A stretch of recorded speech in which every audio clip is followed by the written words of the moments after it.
Dans de nombreux morceaux populaires que l'on entend à la radio ou que l'on aime, il n'y a pas toujours de piano, et ça peut être frustrant pour nous autres pianistes qui aimerions malgré tout jouer ces morceaux.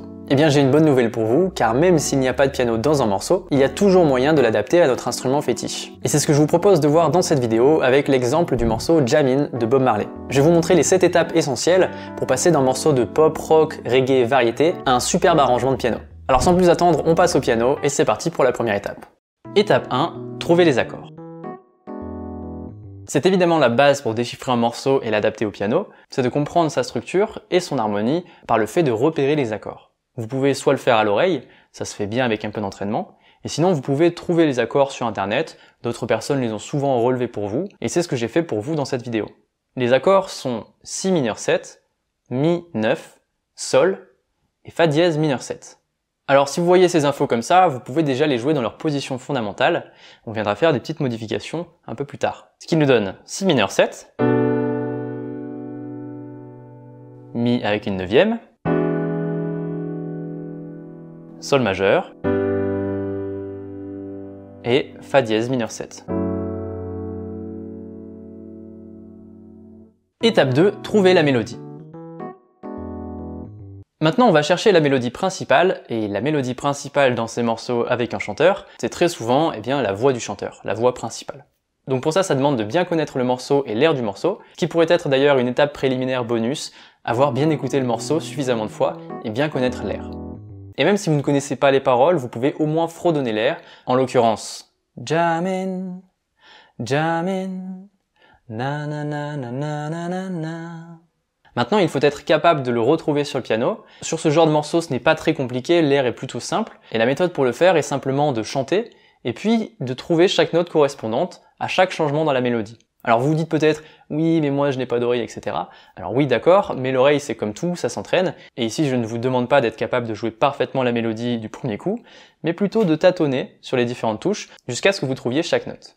Donc vraiment, syllabe par syllabe, note par note, vous allez trouver la mélodie. Jammin', jammin', jammin',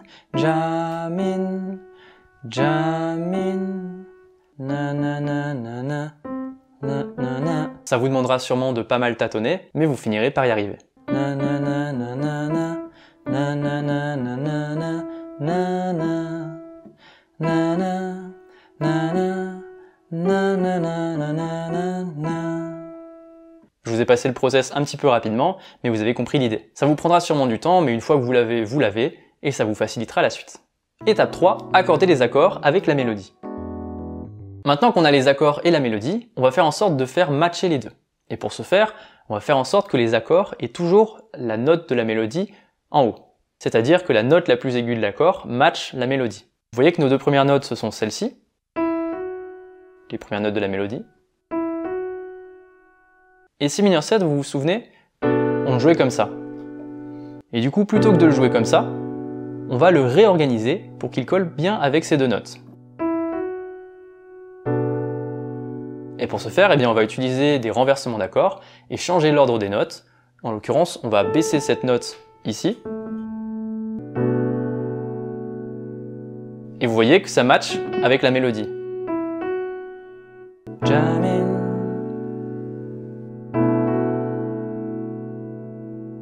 Si mineur 7, Mi mineur 9, qu'on jouait comme ça, donc ça tombe bien, on a encore cette note en haut. Donc au début on a Jammin', Jammin', na na na. C'est ici qu'on veut tomber, donc ça tombe bien, Sol, juste dessous.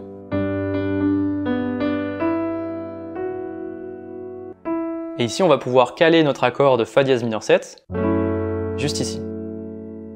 Donc, ça nous permet de jouer la mélodie.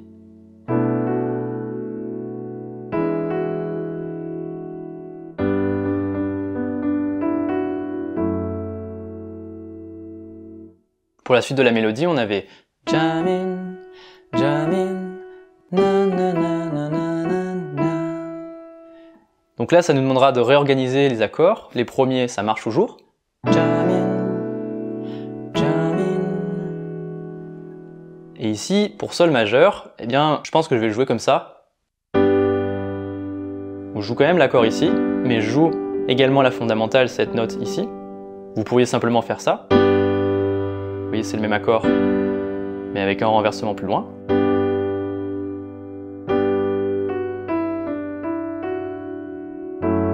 Et là, ça tombe bien à nouveau. Vous comprenez la logique? À chaque fois, la note de la mélodie est toujours la plus haute de l'accord.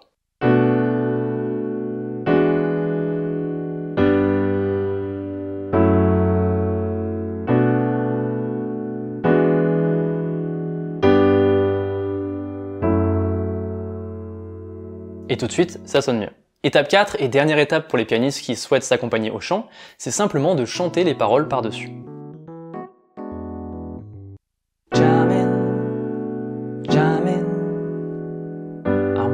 Jam it with you. Oh, jamming, jamming. Hope you like a jamming too.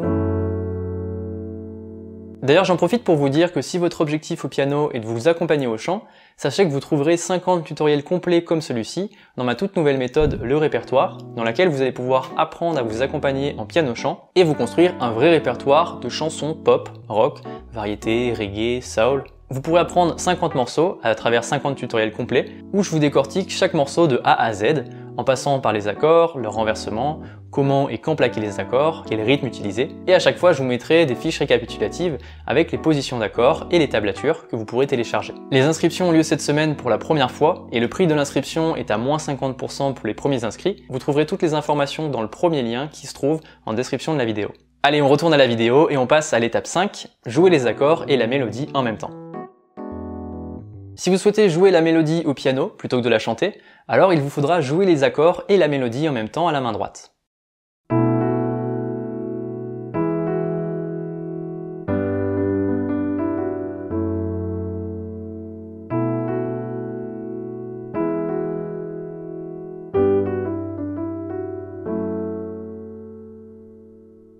Vient maintenant l'étape 6, rajouter une basse qui claque.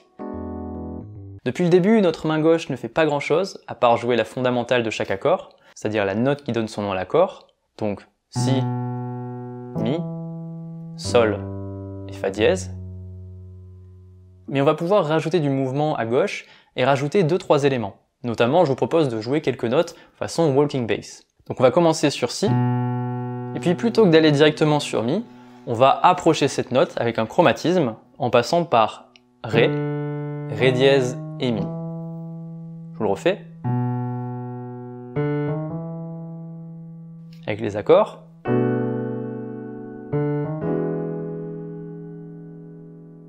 Puis Sol, qu'on peut aller chercher également à l'octave en dessous. Donc Si. Approche de Mi. Mi. Sol. Et Fa dièse mineur.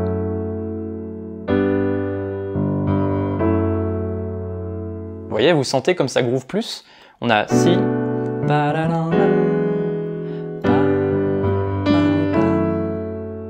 Avec la mélodie et avec d'autres exemples.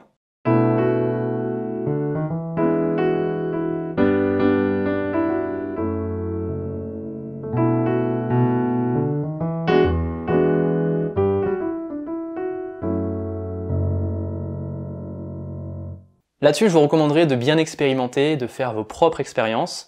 Vous remarquerez que certaines choses sonnent naturellement bien et vous font groover, et en général, c'est bon signe, parce que si ça sonne bien pour vous, ça sonnera généralement bien pour les gens qui vous écoutent. Étape 7, on va rajouter un rythme qui groove. Sur le rythme, on va pouvoir faire plusieurs choses. La première, c'est de jouer parfois sur les temps, parfois sur les contre-temps, en alternant des accords que vous plaquez longtemps et des accords que vous jouez plus légers.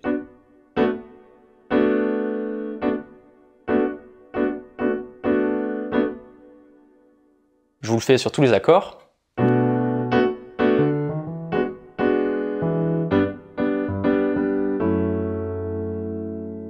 Pour ça, je vous encourage à vous entraîner à jouer sur les contretemps et sur les quarts de temps. Et pour ça, je ne peux que vous conseiller la vidéo qui s'affiche à l'écran, dans laquelle on apprend justement à faire ça. Ensuite, vous pourrez également alterner main droite et main gauche, plutôt que de jouer tout en même temps, les deux mains ensemble. Et vous allez pouvoir alterner.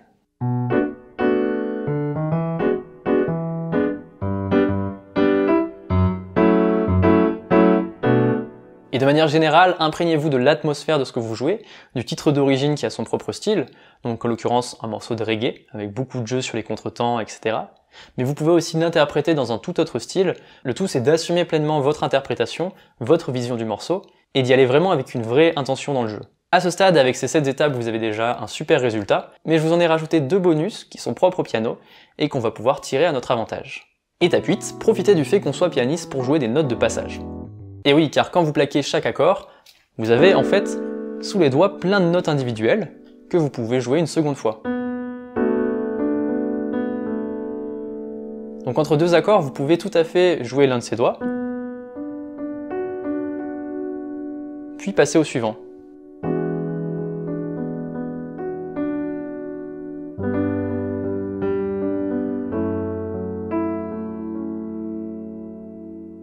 Si j'exagère cette étape et que je rajoute vraiment beaucoup de notes de passage, ça donnera ça.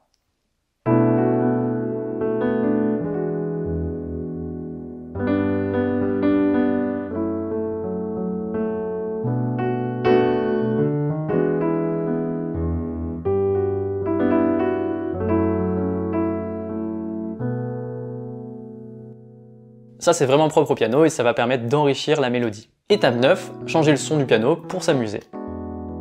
Celle-ci, c'est pour ceux qui jouent sur un piano numérique. Ça peut être sympa de jouer avec un autre son de piano qui correspond davantage à l'esthétique qu'on a envie de transmettre.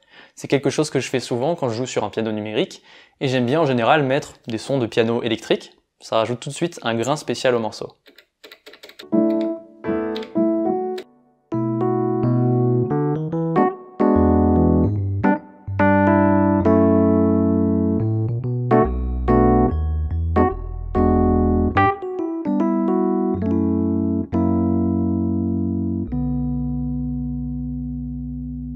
Voilà comment interpréter un morceau connu au piano. J'espère que ça vous aura plu, et si vous souhaitez rejoindre ma méthode Le Répertoire et dès à présent avoir 50 morceaux de piano-chant à jouer, alors je vous rappelle que vous pouvez vous inscrire cette semaine à moins 50% à l'occasion du lancement de la méthode. Vous trouverez toutes les informations dans le premier lien dans la description. N'hésitez pas à m'envoyer un mail si vous avez une question, et je vous répondrai. Sur ce, pratiquez bien, et on se retrouve très bientôt.